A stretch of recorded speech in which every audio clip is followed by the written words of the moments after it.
Good morning, all. It's April 4th, and there's quite a bit to talk about from today's reading. And I'm going to start with what Jesus says in Luke chapter 11, just after the short version of the Lord's Prayer. He says this, verse 5. Then Jesus said to them, "Suppose you have a friend, and you go to him at midnight and say, 'Friend, let me 3 loaves of bread. A friend of mine on a journey has come to me, and I have no food to offer him.' And suppose the one inside answers, 'Don't bother me. The door is already locked, and my children and I are in bed. I can't get up and give you anything.' I tell you, even though he will not get up and give you the bread because of friendship, yet because of your shameless audacity, he will surely get up and give you as much as you need. So I say to you, ask and it will be given to you, seek and you will find, knock and the door will be opened to you. For everyone who asks receives, the one who seeks finds, and to the one who knocks the door will be opened." I think it's interesting. I've been thinking a lot about prayer recently, and I'm getting a lot more chance to practice that this year. Pastor Chris has given us each first Thursday of the month to set aside the full day to pray individually, and I've really enjoyed that time. We've now done it 3 times. Another one coming up here really soon, and I don't know. Just thinking about this little saying on prayer here that Jesus is talking about.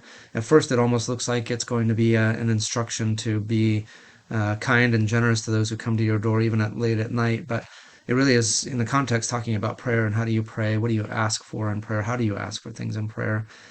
And I think, as Americans, maybe as independent-minded as we are, we tend not to ask for help. And unless there's a very desperate need or as a last resort. And I think Jesus is trying to counter that and say, no, you should come. Well, you should come as if you're desperate, that you are actually in need because we are. But you should also be persistent and not embarrassed about asking. He talks about audacity. What is the word that is used here? Because of your because of friendship, yeah, because of your shameless audacity. And I think that's an interesting way to put it, that Jesus is looking for us to come to the Father with shameless audacity in our prayer requests. That's very countercultural for us. It's something that I would find hard to do, to have shameless audacity in asking for something and asking for God for it.